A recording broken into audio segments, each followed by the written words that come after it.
I'm a dog ministry.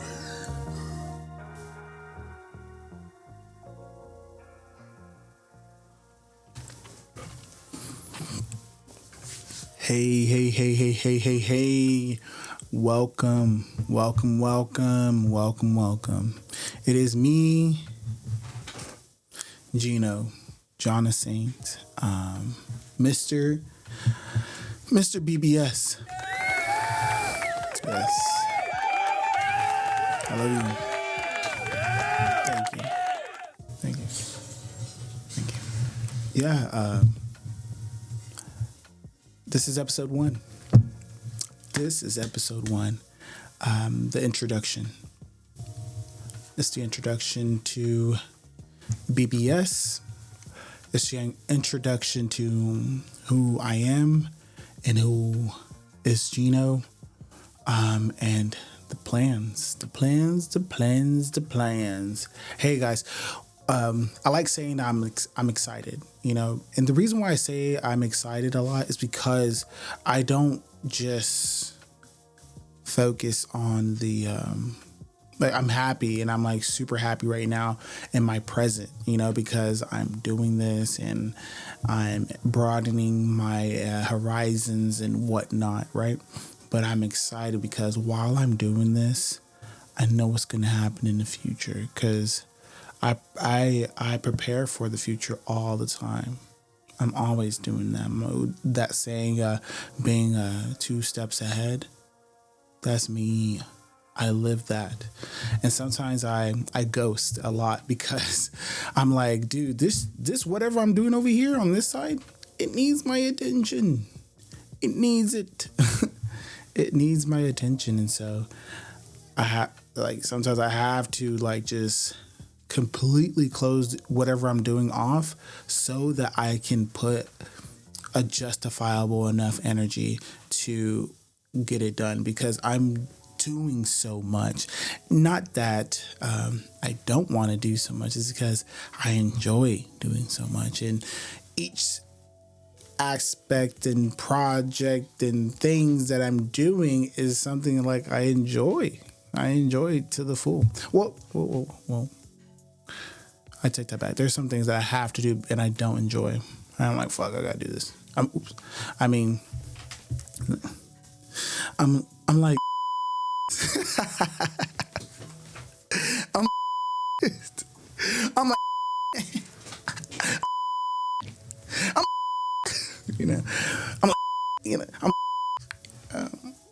I'm like I'm like you know what I'm saying? I like doing that. Anyways, so yeah. But besides that, welcome to the introduction. The introduction is, like I said, we're talking about B.B.S. We're talking about me as an individual. We're talking about my journey. It's the introduction. The founder of B.B.S. I mean, it's me, guys. It's me. Anyways, so I was looking. I'm getting sidetracked. I don't know, something just dawned on me, right? And I just thought it was so funny because I don't know, sometimes I daydream a lot, or if something has occurred and it really caught my attention, but I didn't have time to really invest any time into what happened, and I had to move forward. Whenever I get to a time and space where I'm not doing anything, that thing that I let pass will come back to me. And when it comes back, I'm just divulging in different scenarios, or I'm just narrating this scenario and I'm just going back and forth. And I don't know if anyone else does that, but I definitely do that a lot. I do that a lot, guys. I don't know what you call that. But I'll look it up and I'll tell you. But I definitely do that a lot where I'm just just zoned out and I'm thinking anyways, there's so I used to work for this I used to work for this insurance company, health insurance company, and what happened is this I'm helping this person out. This person spoke Chinese, or this person was Chinese, and they spoke Mandarin, and they asked for they were speaking to me, and I need a translator because I don't speak Mandarin. So I got a translator, and while we're doing that, I'm like, hey, obviously repeat whatever, translate whatever I'm saying, so the member can understand. And I was like, okay, they're doing it, and she goes,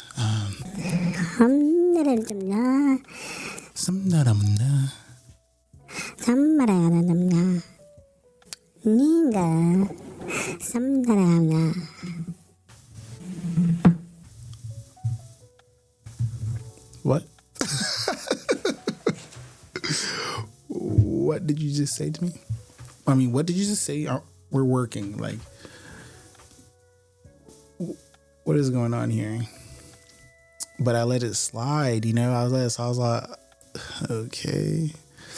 And then I'm speaking, and she's continuing, and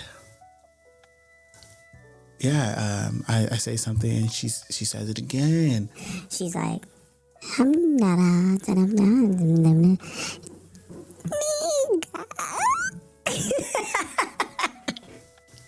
I was like, what? Who that? But it's more like, you know what I mean? So I'm just like, flabbergasted, jaw to the ground. Like, I know you conversate like this with your homies after or before work, but we're in a professional setting. You can't be just throwing in bombs anywhere, Like, have some decency. Have some decency. She would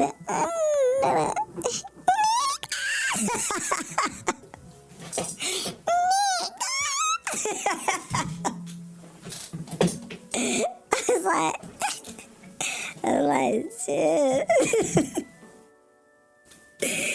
Take it down a notch.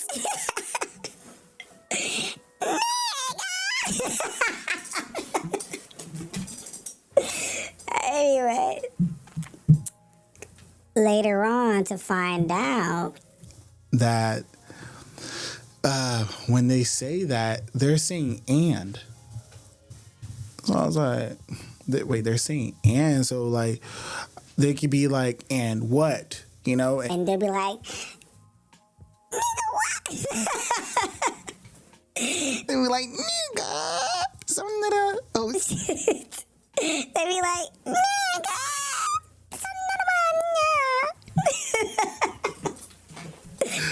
like, so I mean, I guess you can't really fool me, bro.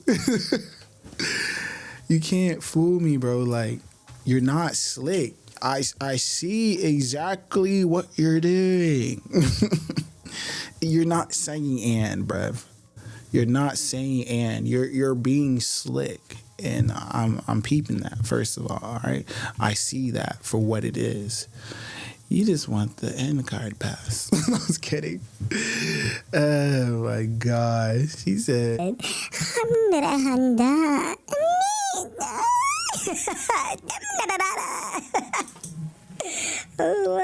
God.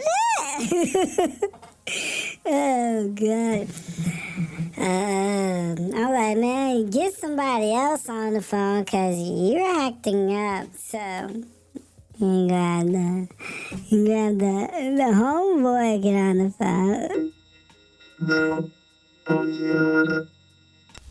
Homeboy get on the phone like,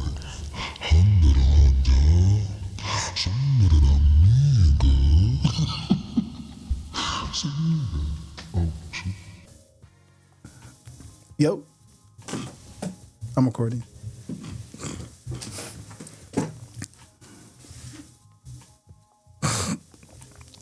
nigga. Oh man, vibe killed. Anyways, yeah, that's what happened. That stuff used to get to me. I thought that was so funny. It's like, really, or be a little bit more professional. No, but I understood the language. That's just how they say and.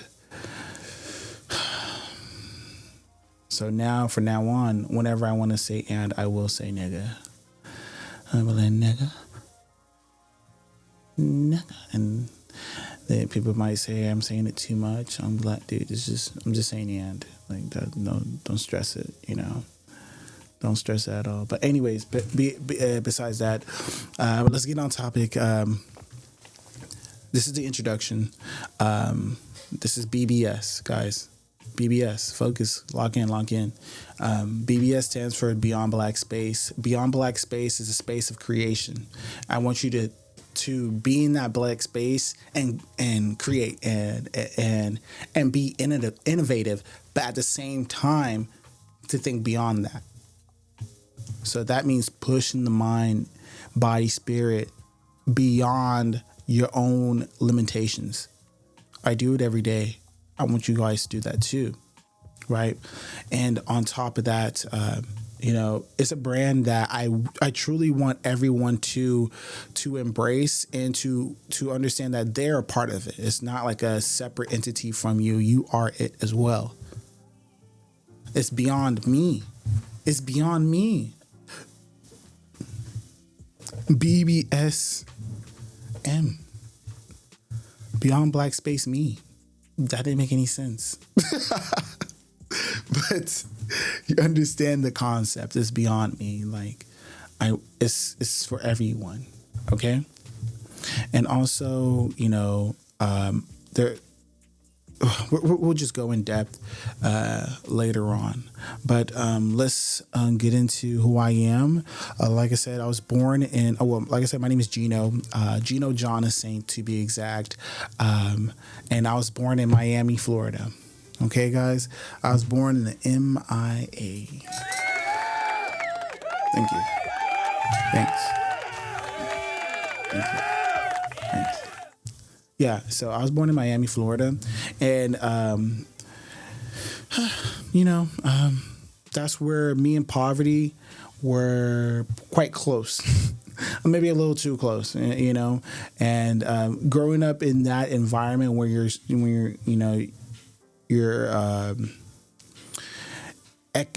economically at a disadvantage, right?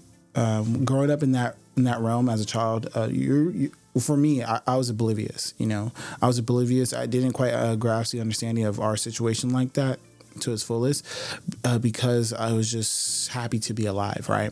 And also in that time and space, the only person I could truly see was my brother during that time. So even though we were poor, I was just living life and sharing these moments with my brother. Granted, I had other siblings, and they were there too. But for some reason, everyone was foggy, and my brother was the clearest thing in sight.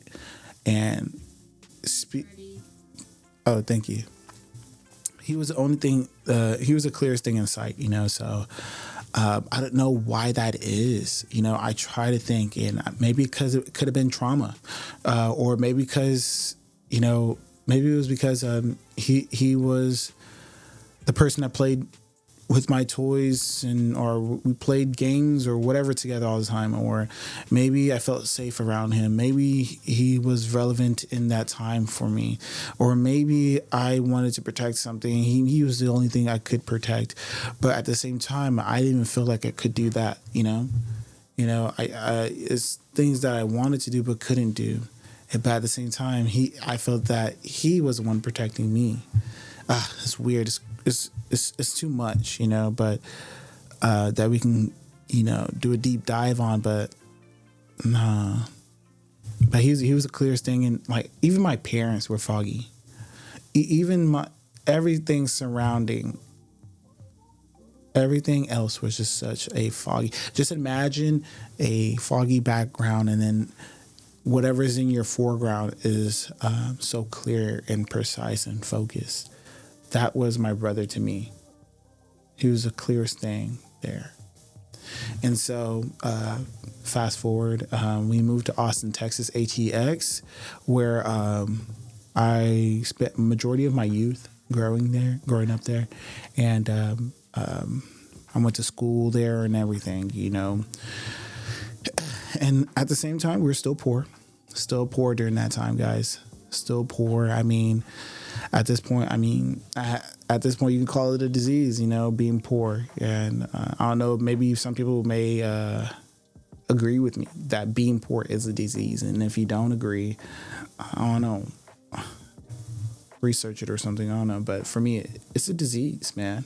Being poor is a disease. It's an element where it does affect your lifestyle. It does affect your life, dude. Just like any other disease that affects your life span, your existence. Like, I know people can be poor and still live a long life, right? Just as much as people who have diseases like cancer. People who have cancer, all these diseases, they still live. They can still make it. You know, they can still push through it with it. But granted, you still got it. And so that's how I see. That's how I feel about being poor, or that aspect of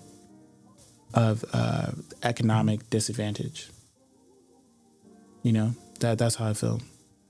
Yeah, and so you know, at this time in life, during that time going to those schools, I felt extremely naive. I was really, really naive during those times. I was extremely naive, man. I mean, super duper naive. I mean, I was, you know, so it just is what it is, man. I was I was oblivious, you know, so it is what it is, man. It is what it is. And being in that, going to these schools, these predominantly white institutions, you know, that was basically my surroundings. You know, that was basically how I was growing up, was in that kind of realm of, you know, the mixture of having this disease of being poor, and as well as being surrounded by, white people who have money. You know, that was my experience. Even you know, there's some black people that were there who have money as well, but is not as many as the counterparts. So I mean, it is what I mean. Yeah, I was going to a white institution, so and it was very white. So and like I said, remember, I was extremely naive, you know, and what I mean is I didn't understand the dangers of the world. I didn't understand racism. I didn't understand, like, I understood it to the point where, like, I know it's bad, but aren't we over this? Wasn't that like last year? You know, like, wasn't that 2 million years ago? Why are we still on this thing, right? That, like I said, it was extremely naive, guys. But that was my, like, kind of like my thought process when it came to slavery, like just gullible and naive aspect. And I truly did not understand other people's emotions. I truly did not understand other people's emotions, guys. I did not, man. It was something that it was like a learning experience. Like, it was one of those things where I had to, like, physically, like, be a part of that learning experience for me to really digest what was going on, you know? Because, I mean, I wasn't one of those people where you can just tell them and they would be like, oh, hands up, like, I got you, say less. You know, I wasn't any one of those people, you know what I mean? Like, what was it? Like, you know, where you could just be like, hold up. Where you could be like, hey, you could be like, hey, don't do that over there. You know, like, don't do that. Because if you do that, like, you can, you will get hurt severely. Like, you will be messed up. Like, you'll be messed up really bad. You feel me? Like, I wasn't, like, you could say that to someone and they'd be like, oh, for real? Oh, you know, nah, I'm good. Thank you. Thank you. You're the man. Like, thank you for giving me the heads up. Like, mucho gracias. Type shit. Mucho gracias. Anyways, like, I wasn't that. You know what I mean? So I wasn't that. I had to. I had to get hands on with the nonsense. I had to be hands on with the nonsense, and yeah, that was that. So like I said, growing up in that environment, extremely naive, didn't understand. I couldn't grasp being in that being. I couldn't grasp other people's emotions quite well. Couldn't grasp dangerous situations very well. I mean, I was like, yeah. Anyways, yeah, and so, th- let's see.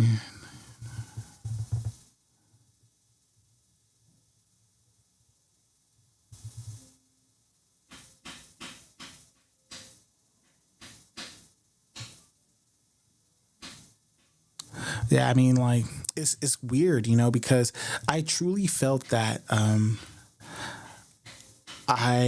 my existence was lesser than everyone else's. Isn't that weird? Damn, I don't know if anyone's ever felt that way, but that's I think that's really, unfortunate, to feel that, your existence is lesser than someone else's existence. That's how I felt. I felt my existence didn't matter really, even though, like, I may have been, accomplishing certain things and doing certain things. It was just like I was there, but not there. Being in Austin, Texas, that experience growing up was an outer body experience. I could not grasp my environment. I could not grasp what was going on in front of me. I couldn't grasp anything, dude. I was just going through life day by day, just moving through life, man, and trying to understand it. I feel like maybe that's a lot of people who, are just moving through life and they're just trying to make it happen, and maybe that, I don't know, that was me. I was just trying to make it happen, try to have a good life, try to be happy, try to have fun, try to do these things. But at the same time, it was like I was trying to do these things, but it's like, even if I were to do them, it felt like I didn't do it at the same, like I said, outer body experience. Outer body experience. I'm doing it, but I feel like I'm not doing it. I'm doing it, I'm doing it, but like I'm not getting that getting the gratification. I don't know if I'm saying it right. The dopamine. I'm not getting the dopamine or whatever chemical reaction that's supposed to happen when you're doing something that you want to do. I was not reciprocating it. I was not receiving that. I was just like there. I was just like, ugh. But I knew how to put on a smile. I knew how to laugh. I knew how to do those things. That's very robotic, right? You know how to do those things, just do it. But at the same time, I wasn't there, So, I mean, it is what it is, So, I moved. I'm experiencing these things, and I feel like everybody else's existence mattered more than mine, and I was just their side. I was just a side character in their life, just being there. I don't know if anyone's ever felt that way or feels that way now. Just understand that you're not a side character and that you are a main character in your life, and that you should take advantage of your life and take control of your life. So yeah, that was me in Austin, Texas. Granted, I like I said, I was doing decently well for feeling this way, guys. So anyways, after Austin, we moved to Las Vegas, Nevada. And here in Las Vegas, I'm living in, I'm a senior, and I'm a senior last year of football.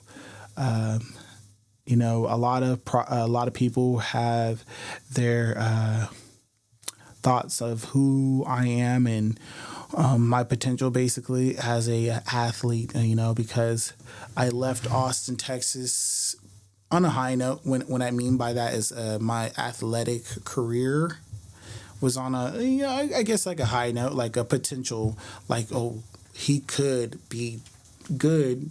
Let's see, you know, because of, yeah, anyways. So in Green Valley, that's the school I went to, Green Valley. But in Nevada, so much I don't want to say pressure, but expectations of me. And so, you know, senior year senior year finally starts up for me. And during that time, you know, it's football starting up, and it's the first game, and I'm pumped. I'm like, man, I'm about to really put it down. You know what I'm saying? Because I'm that guy, man. Like, I'm about to really put it down on him. Like, I'm about to really put it down, and they about to really respect me out here. You feel me? You know what I'm saying? No, but and so the first game of the season starts, right?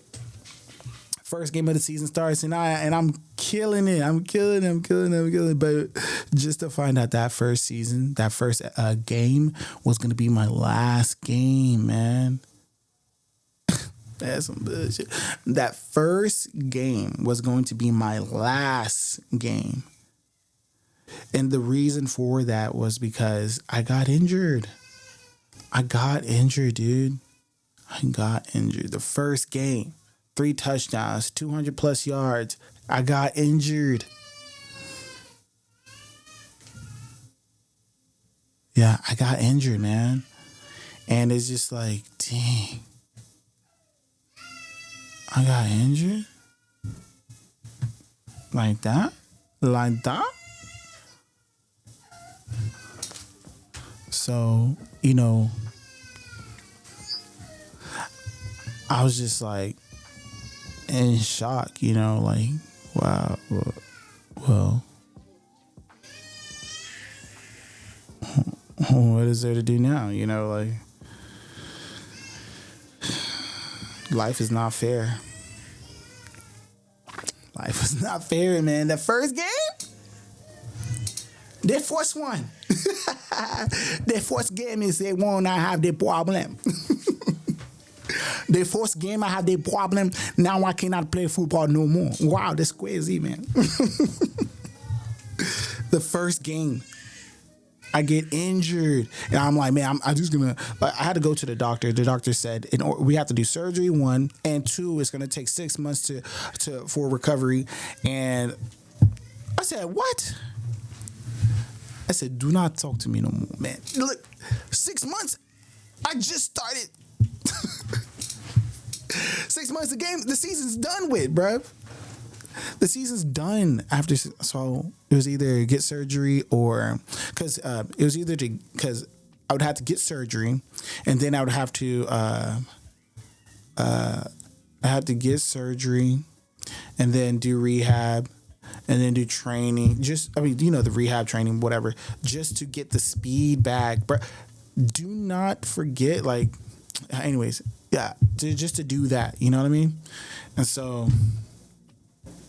it was like, yeah, I had all the gas in the tank, and the whole time, I mean, I don't know, like, now I got a gas leak, and that shit damn near empty, and now I got to play like that. So that was my senior year. Very depressing as fuck, bro. That shit was so depressing. I couldn't focus on anything else. My grades went to shit. Everything went to ass. That was it, man. That was it.